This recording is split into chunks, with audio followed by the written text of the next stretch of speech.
ବିଜୁ ଜନତା ଦଳ ସରକାର ସେତେବେଳର ତତ୍କାଳୀନ ମୁଖ୍ୟମନ୍ତ୍ରୀ ନବୀନ ପଟ୍ଟନାୟକ ଏବଂ ତାଙ୍କ ଦଳର ଗୋଟେ ଚିରାଚରିତ ଅଭ୍ୟାସ ଥିଲା ଭୋଟ ସର୍ବସ୍ୱ ରାଜନୀତି ପାଇଁ ସମସ୍ତ ଯାହା ରହିଛି ଯୋଜନା ତାକୁ ହଡ଼ପ କରୁଥିଲେ।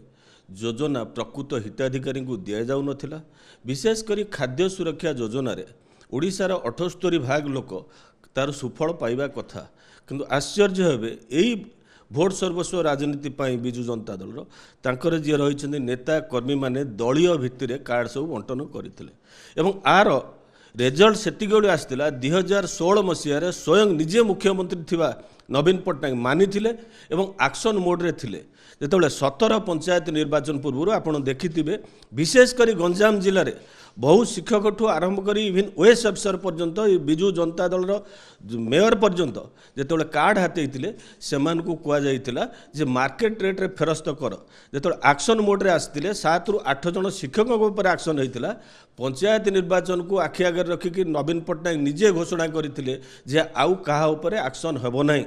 ये तत्कालीन सरकार करथिला। एबे आम सरकार आसी सारला परे केमिति योग्य हिताधिकारी पाइबे, अयोग्य हिताधिकारी जो माने अछन से माने बाद पड़िबे सेतिपई माननीय मंत्री आज निर्देश दैचंती जो माने अयोग्य हिताधिकारी अछंती से माने फेरस्त करंतु तांकर कार्ड जदि न करिवे तांको उपरे कड़ा कार्यानुष्ठान हबो।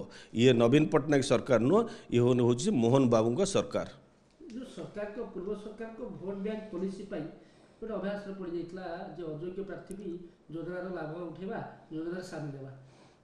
मैं कहली नवीन सरकार धारावाहिक भाव योजना को हरिलुट करुले विशेषकर दलीय भित्तिर केवल भोट सर्वस्व राजनीति पाए भोट सर्वस्व राजनीति नुहे आम देखी था एबे भी सुभद्रा फॉर ऑल समस्त धान क्विंटाल 800 टंका समस्त जहाँ हूँ योजना केमती समस्त पाखे पहुँचब लोकों पाखे से प्रति आम सरकार गुरुत्व दे आस।